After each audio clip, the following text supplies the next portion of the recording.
আজ সন্ধ্যায় শীতলকুচি বিধানসভার তৃণমূল কংগ্রেসের মনোনীত প্রার্থী হরিহর দাসের সমর্থনে কৈমারি অঞ্চলের নির্বাচনী আলোচনা সভা থেকে কিছু বিজেপি কর্মী বিজেপি ছেড়ে তৃণমূল কংগ্রেসের যোগদান করে এই নির্বাচনী সভা অনুষ্ঠিত হয় শীতলকুচি কৈমারিতে। আজ এই বিজেপি কর্মীদের হাতে পতাকা তুলে দেন তৃণমূল কংগ্রেসের ব্লক সভাপতি তপন গুহ। তপন গুহ আরও বলেন, মানুষ বিজেপিকে আর চাচ্ছে, মানুষ তৃণমূলের উন্নয়নের সাথেই থাকতে চাচ্ছে। তাই এই নির্বাচনে আমরা জয় লাভ করব এবং তৃণমূল কংগ্রেসের সরকার গঠন হবে। 168 নম্বর বুথে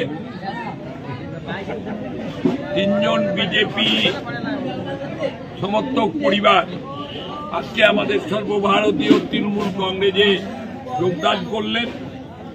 খগেন বর্মন, বিনোদ বর্মন এবং মিঠুন বর্মন। আমরা তাদের হাতে আমাদের দলীয় পতাকা তুলে দিয়ে আমরা তৃণমূল দলের পরিবারের আমরা সদস্য হিসাবে গ্রহণ করলাম। আগামী বিধানসভা নির্বাচনে তারা আমাদের দলের হয়ে কাজ করবেন এবং তৃণমূলের হাতকে শক্ত করবেন। তৃণমূলে যোগদান করলে কি কারণে যোগদান করলে? আজকে যোগদান করলাম এই জন্য যে বিজেপি আপনাদের আগে ছিল, অনেক কিছু উন্নয়ন করে কিছুটা করতে পারলো, মানুষকে আশ্বাস দিয়ে গেছে, আসলে কিছু করতে পারলো না। কিন্তু কাজ করলো না করলো ভাই দেখলাম, দেখার পরেই তো কি এখন ভালো লাগলো, ভালো